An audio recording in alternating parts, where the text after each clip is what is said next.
My name is Nicole Pierce, and this is Career Conversations with Nicole. I have a wonderful guest today. I have Kelsey Rock from EY. Hi. Hi. Thanks for joining us. Yeah, of course. Happy to be here. Kelsey is the recruiter for Kennesaw State and Georgia State, and Ole Miss, but we won't mention them. So we're excited to have her. First, before we get started on our topic today, can you introduce any of our students to EY and tell them a little bit about it? Yeah, absolutely. So EY is a professional services firm. They're part of the Big Four, if you've heard that term being thrown around. So EY is the most globally integrated Big Four firm. We have a presence in about 150 countries. We provide assurance, tax, advisory, and transaction services to help our clients solve their toughest challenges to ultimately, to use our slogan, build a better working world. You've probably seen that thrown around. So you probably know EY most for audit is going to be our biggest service that we provide our clients. However, we are a professional services firm and offer a lot of different services. But yeah, as Nicole said, I've been with EY for 4 years and in the campus recruiter for Kennesaw, Georgia State, and Ole Miss. And I'm also our Atlanta audit recruiter. So I wear a couple hats within the firm, but excited to be here. The topic today is kind of a part two from a previous conversation, but it's offer management, but particularly how to select an offer during this virtual environment. Will the offers for internships or full-time hires, do you think that's going to be adjusted based off of the COVID-19 or the pandemic that we're currently in? So as of right now, we're not expecting COVID to affect our hiring goal for 2021 internships or full-time positions. As we know, situations and updates around COVID happen almost daily. Yes. It feels like but we are moving forward in our hiring for 2021 and have honored all of our interns and full-time staff that are starting in 2020. I think EY is doing an amazing job right now taking care of our people and our future employees. We do have a 5-week internship this summer, and it does include client-serving experience, where I think some other companies are moving to a 2-week internship and are only doing training and development only. So I think EY is really honoring the fact that our interns want that client-serving experience, and we're still giving that to them. It is virtual, but I do think that that's an important move. And now that we know that it's not going to affect kind of the offers, what do you think about a student accepting an offer with a public accounting firm? And maybe not EY, just in general, maybe just some general advice, right? A public accounting firm, if they're not even sure they want to work in public accounting. Yeah, that's a good question. And it's tough because, as you mentioned, while I understand the job market is not as fluid right now as it was this time last year. I mean, we look at the job market last year and it was insane, right? It was so fluid. And I know how important job security is in current state. And I'm so thankful to have that. So I understand that is something that everyone is striving towards. But I never want to promote someone to take an offer from a company if they're unsure if it's the right fit or even fit into what they want to do long term. So as a recruiter, and I share this with candidates if you have a chance to talk to me, I want candidates to join EY or join any company if they really see themselves at EY. Or any company, I'm just sharing EY, but because that's what's best for EY and for the candidate. If you're joining a company just to check a box, or just to, I get that you want to have a job. I totally understand that. But if you're not totally invested in what you're doing, it just hurts yourself and it hurts the company that you're joining. So I'm sure the question that's popping up into the student's head right now is, okay, so if I'm not sure because I'm a student, I have no experience, how could they, especially during this virtual environment, how could they figure out if that's EY or another public accounting firm is where they want to be? What would you recommend, some tips on how to do that? Yeah, absolutely. And I'll just share, I mean, I think like understanding how public accounting is kind of structured, people always talk about like, oh, you get so many people that just leave after 2 years. And like the structure of public accounting is you have the resources, you have the opportunities that public accounting affords. And then if your career trajectory or what you want to do long term is to move into industry or move into private sector, we understand a lot of our hires are going to go that route and be with us for a few years, make an impact, and then go elsewhere and make an impact. We have a huge alumni base that we are so proud of because they were trained at EY and in public accounting. And that's an awesome place to build your career. But there's a lifestyle that goes along with it. To answer your question, well, how to, kind of figure out what is a good fit for them right now. I think that candidates are in a really unique position. I think you have the opportunity to look at a company and see how they're handling a global crisis. Like, I don't know about you, Nicole. I mean, I know you were looking during 2008 recession, but when I was looking for a job, global pandemics or global crisis was the furthest thing from my mind of looking at a company. How would they handle that? Like, that was not on my radar, but like, what a cool position for candidates right now to look firsthand how a company is supporting their people and their business. I love that. That's such a great perspective to take on this. Yeah. I mean, I know like company culture, and I've heard this from candidates throughout this whole spring process, it's really hard to feel virtual. And I get that. But for a little while longer, we're going to be virtual. So in my opinion, like, what a better way to feel for a culture than to see how a company is handling COVID-19 and how they're treating their summer interns or their incoming staff or their current employees. And, aside from that, I think considering, again, how this role fits into your overall career path, what are kind of the benefits and flexibility.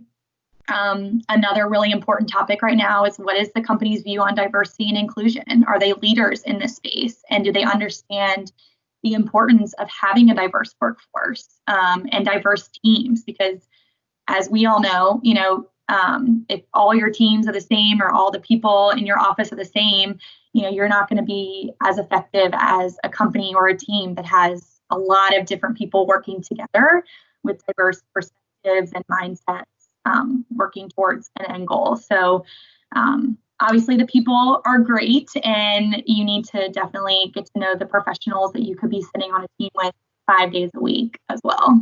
So I love all that. The pandemic, the diversity aspect. So KSU is naturally diverse as a population. Funny enough, the School of Accountancy is actually more diverse than KSU as a whole, which I think is so cool. So that perspective, and then yes, getting to know the candidates and the people you're going to be working with are a huge part of that as well. What should you consider when selecting an offer? And so what I mean by this question in particular is if you had more than one, because some of our top students, they get a couple. And so what would you use as a metric to try to make a decision? Or what would you recommend the students do? Yeah. So, I mean, I'm kind of living in this right now, this space right now. And I hear a lot from students. They are, selecting an offer because the connection with the people was better, the relationships with the people was better, and they just saw themselves fitting there. And I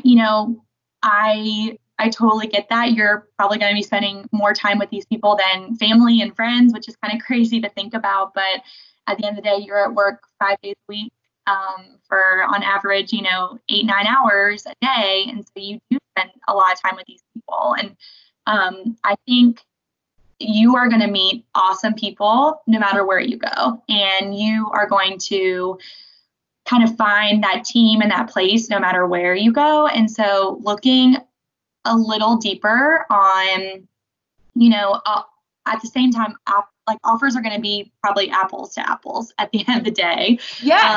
So looking at, the clients, if that's important to you, like, what are my opportunities for my long end game. I think it's hard to kind of think about, your first job, you're not thinking about long term, but trying to at least look, 5-10 years in the future of the opportunity to travel cross country. Whatever it is, do you want to stay home because you have a family to take care of? Do they have clients in Atlanta? Or are you going to be on a plane, every week to go to a client because there are no clients in Atlanta to serve?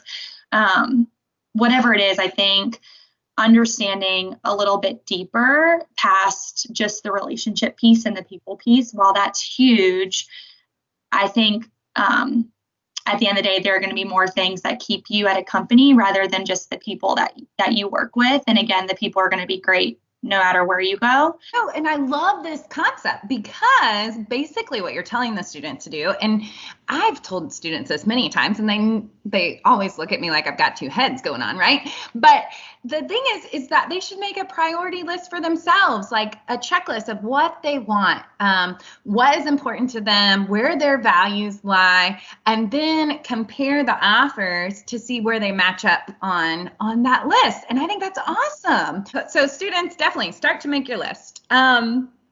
The next question is, how do you make an informed decision in this virtual environment? Yeah. As a recruiter, like I got into this job because I love networking with students. I love being at events and meeting everyone. And so, to sit in my house day after day, not have my team beside me, not be knowing that I'm going to an event at night to talk to students, like it's been hard. It's a hard transition. I think that, while there are some drawbacks, I think that this virtual world offers a really cool opportunity for candidates.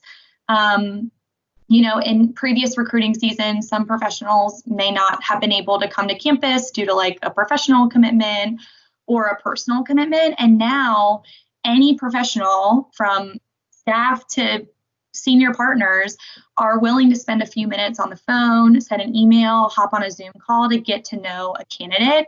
So essentially, you have the firm at your fingertips, and you have these companies at your fingertips, and anyone that you want to hear from or learn from to get to know more about the company you're joining, you have the ability to do that. And I do think that this virtual world is probably I think it, could be here to stay as far as trying to just educate and touch base with more candidates than we ever have before. Awesome. Well, thank you. I guess that was my last question. This kind of went fast. So do you have any other advice, last minute things that you just want to share with the students? Yeah. And this is kind of advice that I've had. This is like a mantra I've had to just say over and over again to myself. But enjoy this time for what it is right now, but just be present right now and appreciate what is happening now. Yes, it's different. Yes, it has its downsides, but what you're going through right now in school and in your job search will just prepare you so much more for the workforce. I can tell you firsthand, and I know, Nicole, you and I have talked about this, and I think I've talked about it at Beta Alpha Psi panel, but yeah, majority of professionals are looking for candidates with emotional intelligence and these soft skills that are not easy to teach, right? You can't necessarily go into a classroom and learn this flexibility and perseverance that you're learning right now. And those are skills that are highly sought after from employees, the communication skills. And so you're learning all of that right now, just given the environment. And I think that this is just preparing you for the workforce and for making a huge impact on the companies that you're going to go and join. So, kind of come at it from that perspective of like, you're just building yourselves to be a better professional. That's nice. Flip the coin around and try to see the positive of it. I like it. Well, thank you for your time today. This has been amazing. I always enjoy spending time with you. And it seems like we may not see each other this fall, but hopefully we can do some more of these conversations and see each other soon. Yeah, absolutely. I'm happy to hop on Teams or Zoom or anything. Perfect. Thank you. Have a good day. All right. Bye. Bye.